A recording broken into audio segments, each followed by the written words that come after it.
Hi, I'm Paul Germain, and welcome to another session of Smart Boating. As you know, if you watched the show before, we cover a wide variety of topics, from docking to man overboard. And the idea is to give you some information that will help you make better decisions, smarter decisions, and have more fun in the water.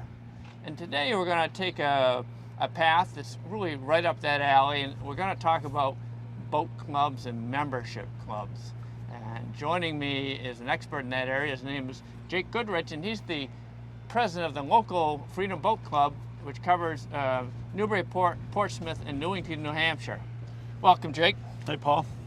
Good to see you. You too. Jake, you know, we got a cool show here today. I think people are going to learn a lot.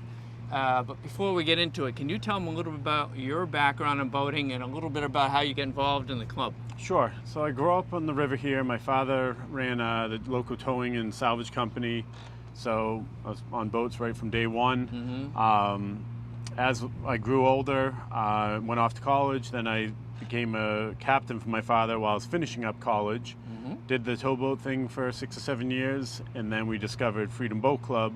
So when that concept came to the area to start, we ended up just kind of saying, "Oh, clever idea. Let's see what happens." Yeah. And then after a couple of years, it developed. We jumped in, and we started with 4 boats back in 2007, and now we're to 53 boats in 3 locations. Wow, great. Well, with all that experience behind you, you're going to be the right guy to ask the questions about the concept. So why don't we get right into it? Let's do it. Okay. Well, Jake, you know, this topic of membership-based boat clubs is a huge one, and yes, we could spend all day here, but we don't have all day. We have a short period of time. Okay. So we got to hit the highlights. But I thought some of, including among those highlights, those important points, would be the concept, the basic concept, and the pros and the cons. Could you help people understand what the basic concept of this is? Sure. So think of it as a easy way country club for boats. The general idea is hassle-free boating. So we provide our members with a fleet of boats. We do all the maintenance, all the cleaning. They simply just climb on, go boating. When they get back, they hand us the keys and walk away. Right. So it's very similar to renting a car, right? In some very respects, similar. You need a car for that moment. You rent the car, you give them back, and you leave. Right, very similar. Yeah. And they have a number of locations they can boat out of. We have 3 locations locally, Newburyport, Portsmouth, and Newington. Yeah. And then there's 285 other locations around the country that they can boat out of. And that's under the reciprocal program. They can visit each one of them 4 times a year. 4 times a year. Okay, I added that on my list of questions to ask. Yep. So I'm glad you led off of that. So what you're saying is it's pretty convenient for most people in most parts of the country, or many parts of the country, to access a boat club. Yep. Okay. Very simple. They can simply go on their phone, pull up the app. Yeah, we're going to show them that in a little while. But convenience, availability. You were just talking about how to access it. What in general is availability an issue? How does that work out? We're going to get deeper into how to make the reservations and everything later. But is the idea of a pretty robust fleet of modern boats? Correct. Yeah. So we keep a fleet to member or member to boat ratio. Yeah. So each member, when they join, we get a new set of members. We add a new boat. Okay. So that keeps availability where it should be. Okay. So they can simply just call in, book a boat, and then do their thing. Right. That's important. I have a couple notes here. Cost effective, and you just touched on this briefly, but I've been boating a long time, and it seems to be getting more and more expensive. It is. From the dock permit or the mooring to the insurance to the gas to the bottom paint to... Right. So I guess that's a big plus, big pro for joining a club. It is. It's cost effective and, at this point, accessible. So with limited dock space and new boats available, this is giving people an alternative and an option. Right. So, it definitely makes it more accessible to more people. Right. And it can be a cost-effective way to do it too. Very cost-effective. Right. Let me see what else I have written down here. The last thing I had written down in terms of a very high-level pro was less worry. Yes. So I know personally I have a boat. The hurricane season comes upon us. It's really starting pretty soon. Right. I worry about the boat. It's my boat. If it sinks, my boat went down. Right.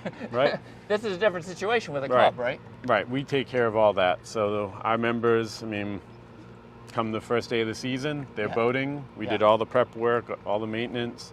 Last day of the season, they walk away and we do everything else. So Right, it's right, always right. it's our job to take care of the boats and not anything they have to worry about. That's beautiful. Yeah, those are real benefits. Right. Now I want to share a couple of what people might perceive as cons. One would be personal ownership. They don't actually own the boat. Nope. Like I own my boat, and some people that's an important thing. Oftentimes it's not. But Right. It's something people should consider. What was the other point I had here? The availability.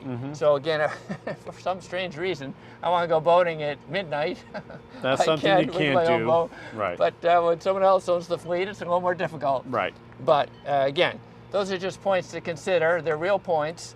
Right. But for many people, and when set against the pros, Right. they're really not. Right. that Our boats are significant. available sunrise to sunset, but yeah, 2 a.m. you're not going to be able to access them, but otherwise you can get out You there. can get out there, yes. Jake, I imagine people have a lot of questions in a club like this, and so I scratched a few down here. And one of the ones I can imagine is what would be the typical customer? Is it the same type of person all the time, or do you have different groups that find this to be popular? There's a variety. Most members, there's young family, kids, active, where time is probably their most important thing that they're looking for. So, but we also have retirees, some young members as well. But yeah, there's a variety. Okay, yeah. 'Cause I can see it appealing to newbies that just want to try it out, see if they like boating and without buying a boat. And also the other end of the spectrum, I can see people that have been involved in boating a long time. Correct. And saying, I don't have the time or I don't want to put in the effort. Yes. I can see it appealing to them. So it's kind of interesting. You got different groups that it could appeal to at the same time. It's about a 50-50 split. 50-50, yeah. How about, I wrote another note here about inventory. What could people expect about the, let's say here locally in the North Shore, what sort of boats are in the inventory of a club like this in terms of the types and the size and the age? Age, they're all within the last 3 years, so model year 2018 or newer. We have center consoles, bow riders, dual consoles, pontoon like we're sitting on. The size is 21 to 25 feet, majority being 23s. Okay. But it's consistent with the local boating area, what people are doing. We have the right boats to fit. If you travel, you're going to see a variety of different boats depending on what those local waterways. Different locations. Right. All right. So they're, like you say, they're almost customized to the local boating conditions. Yeah. Yep. I wrote another note to myself here, boat access. So someone says, okay, cool. This looks like something that might work for me. How difficult is it for me to access the boat? And some of the clubs like yourself, you have apps that make that part of it easy, right? Very how does simple. that work? It's simply get your phone, click on the app, add a reservation. I pick a location, pick a date, pick a boat, and I'm done. Wow. It's simply, at this point, I'm reserved. Wow. Yeah. So it is very easy to get access. Do you have, I think you mentioned it earlier, but you have hours that start fairly early in the morning and go to the end of the day? Right. So our typical hours are 8 a.m. and then we go until 30 minutes before sunset. If a gentleman wants to get out earlier, get a jump on the day and go fishing, they can leave as early as sunrise. Okay. Yeah. And what about, what are people allowed to do with the boats? Cruising is obvious. Yes. But are there other things that kind of fall into the normal guidelines of what you can do with the boat, and maybe some things that you're not supposed to do with the boat? Yeah, they can pretty much do whatever they could if they own the boat. It's like say water sports, fishing, cruising. The only real limits, the nighttime navigation. They can go scuba dive. Really, they're free to do what they choose. Treat it like it was their own boat. Right. Yeah. Okay. Great. Well, Jake, when people hear of a new idea, a new concept, they think, maybe there's something there that will work for me. Sure. And of course, the next place they land on mentally is, well, how much does it cost? Right. So can you share with people how these type clubs work? Is there an initial fee and then an ongoing fee? And if so, what are there different levels of membership? How does this whole thing, how is it structured? Right. So the members will pay a one-time entry fee. and then they'll pay monthly dues for the length of their membership. Okay. That does run year-round, but they have two different options. They can do a full plan, which include the weekends, or a weekday-only plan if they have a schedule that could fit. But really, after that, it's just a member. They're a member at will. There's no long-term commitment. Okay. What kind of money are we talking about here? Memberships range between $4,900 and $6,900 to join. Okay. And then the monthly dues would be $249 up to $399. I see. So there's a range. And the Yep. range, what's the range determined by? What affects Just the membership plan. So depending on what option they choose. Okay. So the more dollars would give them, I guess, more more access. access. Right. Yeah. Right. Okay. All right. All right. So, so initiation, ongoing fee.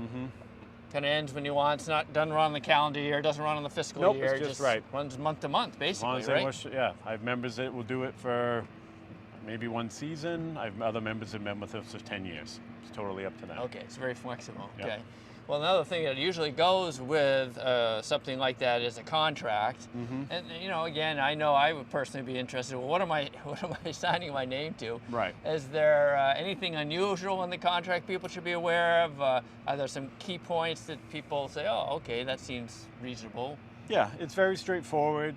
There's no long-term commitment, like we said. So it's really just a member at will. They do have insurance that comes with the membership, Okay. which is a benefit for Yes.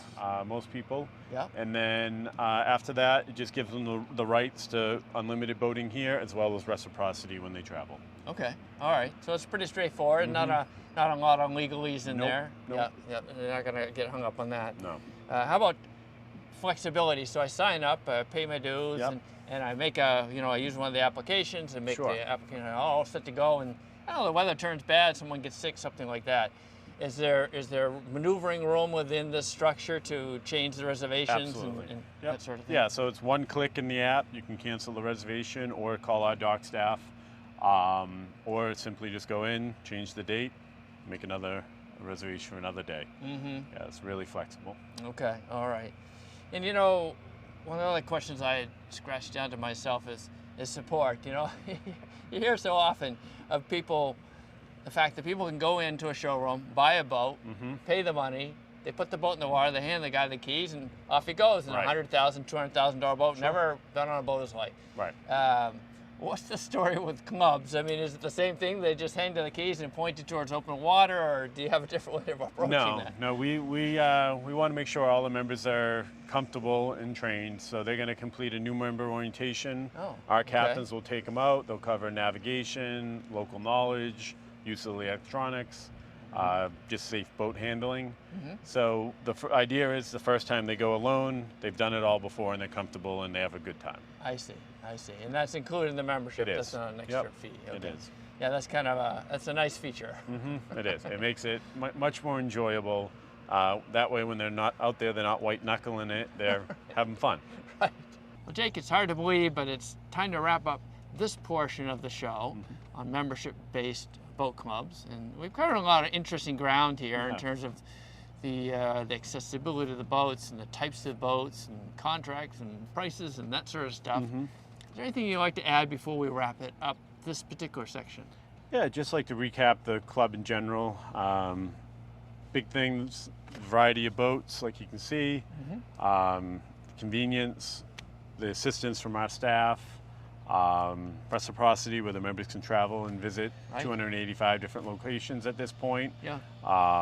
And that's growing by the day. But yeah, just for most people, it's just that it makes boating simple. Well, Paul, we've been learning a little bit about traditional boat club membership, and I thought it would be interesting for viewers to understand another model that makes it affordable to go boating called the fractional boat ownership model. Can you talk a little, very briefly, about your boating background and sail time, and then we'll get into that concept? Yeah, Paul, that sounds great, and thanks for having me. So my name is Paul Sullivan, and I'm one of the owners here at Sailtime Boston. Sailtime Boston is a fractional boating club, Paul, as you mentioned, that's a local franchise here in Boston and elsewhere in the country. And I got my start in boating on the North Shore of Massachusetts, growing up sailing on small boats in local lakes as well as in Salem Harbor. And I found Black Rock Sailing School, which is one of the affiliate sailing schools here at Sailtime Boston. After taking some lessons and kind of getting involved in the marine industry, I fell in love. And years later, I found myself here as a part owner of our sailing club. Wow, that's quite a journey right there. Yeah. Hey, I want to kick off by helping people understand what exactly is fractional boat ownership. We're going to be digging down into it, but at the top level, what exactly is it? Sure. So the essence of the club model is that there's a number of boats in our fleet, and those boats are owned by individuals who have access, to, of course, to their own boat. And then the club helps those owners have members on the boat who pay a fixed seasonal rate, and they have access part-time to the boat throughout the summer season. Okay. Well, that's a good summary, and that's a great foundation for us to build on. Great. Well, Paul, you know, when you're looking at something like fractional boat ownership, there's a lot of different pros and cons, if you will. And there were so many, actually, I made a list. But we narrowed it down to the top 5 and the top 3. And I wanted to get your opinion on some of these. One of the pros I saw here was that it provides someone the opportunity to afford a larger boat than they normally could afford. Do you feel that's a pro for this? Absolutely. You know, folks that maybe aren't quite ready to full-on own a boat of their own have access to something that's a newer model boat, a little bit sharper than what they might be able to afford, and certainly other pros as well. Yeah. Well, here's another one here. Another benefit that I thought might be the fixed fee. They pay a fixed fee that covers insurance and it covers marina fees and cleanings. Is that a popular thing for many people? That's right. It's a no-hassle, one-time seasonal fee. The members aren't responsible for interacting or dealing with the marina to pay for dockage. They're not responsible for insurance or towing or anything like that. All they pay is their one flat fee, and it's a really short commitment. It's only for a season. So if after that they'd like to do something else with their summers, they're welcome to do so. That's nice. Yeah. One of the other things I'd noted here, the management handles the detail, whether it's getting a slip or laying it up for storage, whatever. All these things a boat owner normally has to take care of, they don't have to take care of here, right? That's right. Some of our owners like to be more involved, and some are very busy people, and they like to be hands-off. So we handle the winter storage, the summer storage, even choosing which slip is best and most accessible and easy to dock for some of our members. Oh, that's a nice feature. How about scheduling? My understanding is that that sort of logistical support has come a long way in recent years, and so that's another pro for being involved in this type of situation. It's pretty easy to get a hold of a boat with the applications they have. That's right. We'll talk about different membership levels in a bit, I'm sure, but Yes. Depending on which level of membership you choose, you're allowed X amount of usages of this boat per month. Right. And the way you schedule that is with a mobile web-based scheduler system. Yeah. That's smart. It knows how many allotted times you have and how many you've booked currently. So that's a nice feature. And the last thing is flexibility. I think you mentioned it, that if someone's not sure what their commitment level to boating is, that they can become part of one of these clubs, and then they're not married to it forever and ever, and they're not going to take a bath getting back out of it. They can get in and out of it at a reasonable price, I guess, right? That's right, and the neat thing about only being committed to 1 year is maybe the year after you'd like to go to a bigger boat or a smaller boat or try a different style of boat, monohull versus catamaran. Right. So it gives you a lot of flexibility. Now we got to mention some of the things that came out as cons here. One is, like, I have a boat and I've got 24/7 availability. So with the boat and fractional membership, you don't necessarily have quite that level of availability. Oh, that's right. And so Sailtime Corporate, which is based out of Annapolis, Maryland, had done some market research. And after interviewing many hundreds of boat owners, they determined that the average boat owner uses their boat about 7 times per month. And so based on that number, that's an average, we determined that, hey, this is a really great opportunity for people who just really can't commit. They've got golf tournaments or work events or barbecues and whatnot. It's an alternative. And if someone does want to use a boat for more, we just suggest that this might not be the right option for them. Okay, all right. And pride of ownership, again, I've owned my boat for quite a long time. I take a lot of pride in it. This is a kind of a split ownership, so perhaps for a little less pride of ownership in this type of model as opposed to a personal boat, right? Sure. So again, the members don't actually have any stake in ownership of the vessel. The vessel is owned by one individual, but all of the members, there's only a set amount per boat. They all get to know each other. They Right. get to know the owner through social events that we host here at our club, and many of them do sail together on weekends and in different outings. So they start to kind of feel that they do have a bit of a responsibility to the person who comes down to use the boat next to make sure that it's ready to go. Right. Well, that makes a lot of sense. Yeah. And the last thing I had written down here is a possible con in people's little less flexibility. Like I have a very long season. I don't come out to Halloween basically, and another owner might want to stay in long. You're kind of governed by the guidelines associated with the boats you're using, right? Sure. Well, our season runs from May 1st until November 1st, Oh, it and does. one of Okay. our sort of our things is that we like to be the last boats out of the water, Right. and then the first boats in. Okay. All right. So it's not much of an issue for many people. Not so much. We take full advantage of the relatively short New England season. Right. Well, Paul, a lot of people may be unfamiliar with fractional membership. And I was wondering, what's the typical customer you get? Is it always the same type of person, or are there like 2 or 3 different profiles, or how does that work? We've got a variety of different types of individuals, ranging from families with young children who are just getting their early start in boating. We've also got a lot of business professionals who too are getting their start in boating, as well as some seasoned boating veterans, some of which have even owned their own boats in the past, but are looking for something different and still wanted to access a boat. Oh, that's interesting. So you get spread across a number of different categories rather than just one. And all different age groups as well. Interesting. I've written down some other questions here. How does it work? So someone says, oh, this sounds pretty good so far, but day in, day out, how does it work? Sure. So first of all, to join our sailing club, you have to be certified by either the American Sailing Association or U.S. Sailing. They're kind of the governing bodies of sailing instruction Okay. in the country. Okay. So someone needs to seek out instruction from an accredited sailing school.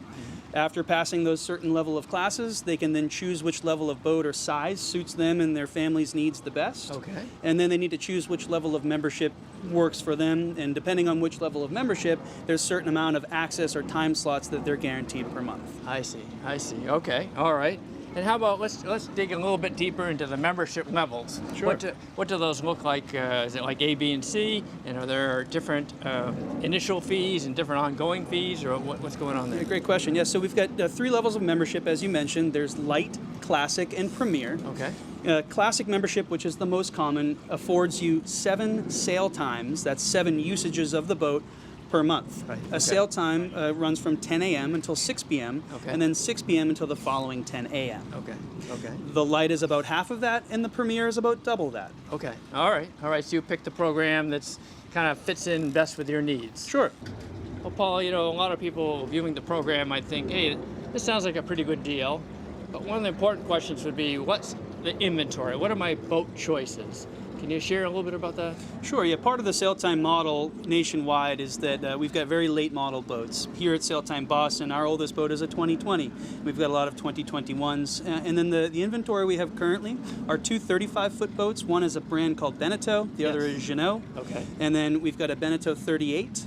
We've got a Jeannot 44. Okay. And then we're standing here aboard our Lucia 40 catamaran made by Fontaine Pajot. Okay. All right. So you get quite an inventory, and they spread a lot of different sizes and types of boats. That's right. Yeah, that's pretty cool. How about limitations? Like, so I said, okay, I think I'd like to take the cat out, and I don't know, I want to go halfway across the ocean. Is that permissible, or are there certain limitations there? There are certainly certain limitations. We make sure that all of our members are trained to a very high standard, at a minimum ASA 104 or an equivalent. That's called bareboat charter certification. Okay. So Yeah. depending on how many time slots you have, if you'd like to do a longer trip, for example, go here from Charlestown, Massachusetts, if you have enough time to get up to Maine, you're welcome to. Down to the Cape, you're welcome to. Okay. Matter of fact, some members even choose to take the boat one way and then call another member to have them bring the boat back here to the base. Oh, I never thought about that. It extends their range. That's pretty cool. I like that. How about scheduling flexibility? So, a lot of people, they work, obviously, and so they only have weekends free. And I think some people are concerned that if they join a fractional club, that everyone will be vying for the boat at the same time.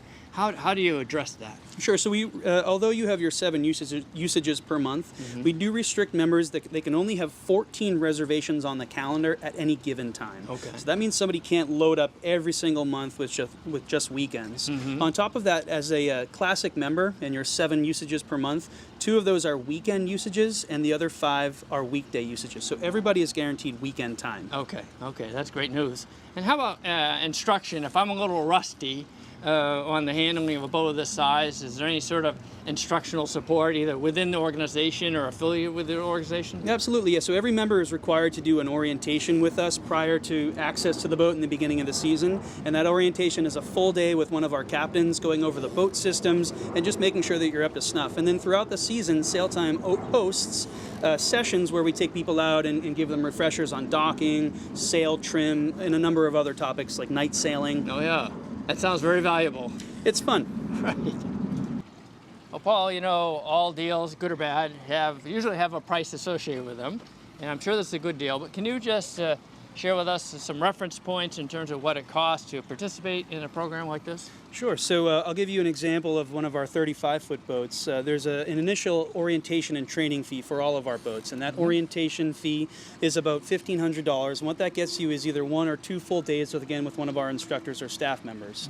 After that, there's a seasonal membership fee. On our 35-foot boat, that's about $8,600 for a season. Okay. And depending on the size of the boat and which marina we're located at, that fee can either be more or less. I see. And I know sometimes you've got some flexibility in terms of within 24 or 36 hours.